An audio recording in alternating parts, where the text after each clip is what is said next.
Nagyon nagy szeretettel köszöntünk mindenkit a Kettős Kereszt Ketten Főzünk csatornánkon.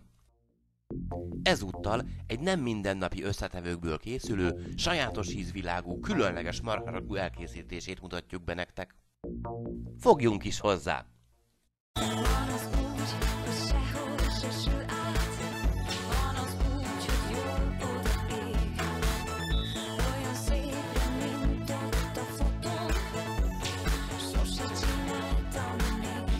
Először is ismertetjük a hozzávalókat. Bő 1 kg marhalábszár, valamint egy doboz barna sör, vörös hagyma, fokhagyma, babérlevél és 3 közepes répa, zsír, mustár, só, bors, és még valami, de az legyen meglepetés.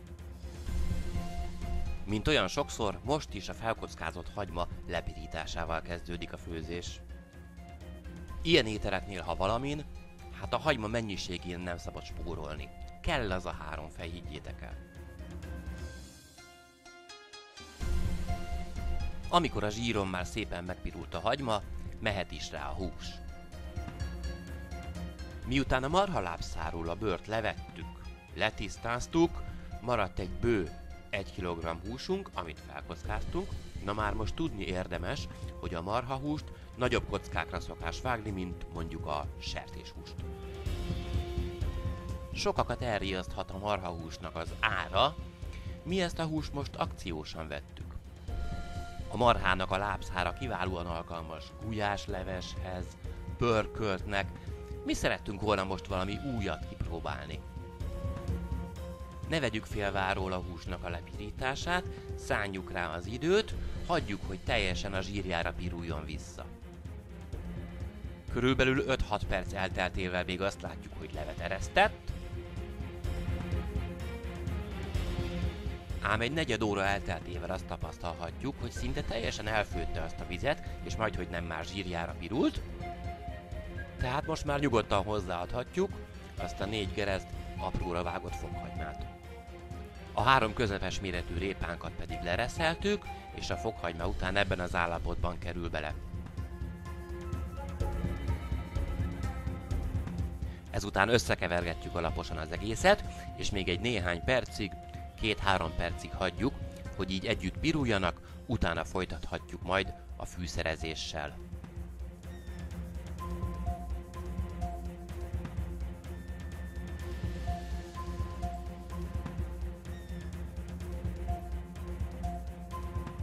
Na most már beletehetjük a 2 babérlevelet, sóból egyelőre 1 teáskanállal tegyünk bele, aztán majd később a kóstolásnál meglátjuk. Az őrölt fekete bors legyen egy kávéskanálnyi mennyiség.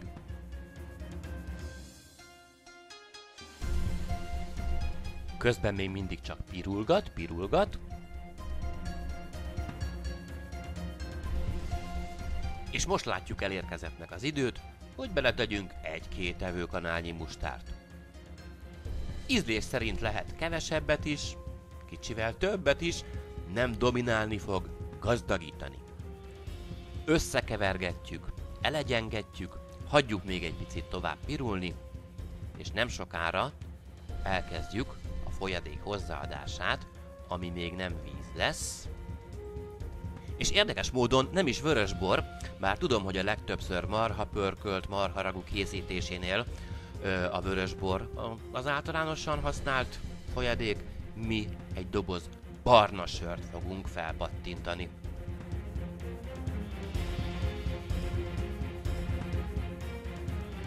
Ti is ebben a fázisban adjátok hozzá a barna sört,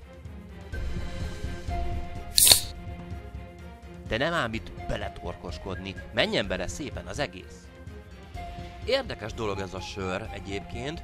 Judit például egy kicsit meg is ijedt, amikor megérezte a sör illatát, majd kóstottolásnál az ízét, de ez a hosszú főzési idő alatt át fog változni valami teljesen mássá. Ráadásul még csak most fog belekerülni a legutolsó összetevő, itt az ideje, hogy lerántsam a leplet, mi is az. Körülbelül 10 dekagram mézes puszedli. Valami azt súgja nekünk, hogy nem egészen erre számítottatok. Mi magunk egy internetes főzős, ötletelgetős csoportban láttuk ezt az elkészítési módot, és annyira hihetetlennek találtuk ezt az ötletet, hogy nem volt kérdés, ezt ki kell próbálni.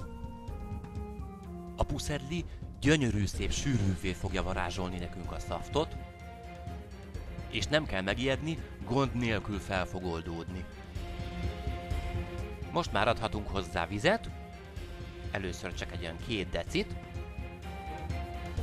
és már amikor elkezdjük kevergetni az ételt, akkor is észre fogjuk venni, hogy szemmel láthatóan kezd is szépen szétesni, feloldódni ez a puszedli. Nem csak hogy sűrít, mellette karamellizál is, és édessége kicsit enyhíteni fogja majd a sör karcosságát. Az ízek szépen összeérnek, összesimulnak. Innentől viszont nagyon oda kell rá figyelni, és nem szabad magára hagyni.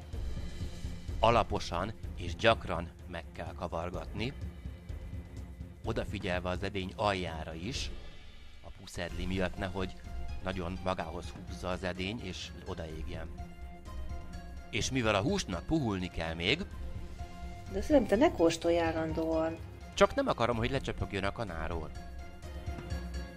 Na, szóval a lényeg, hogy adunk hozzá még 2 deci vizet. És ezután ismét visszakerülhet rá a fedő, hagy puhulgasson még tovább.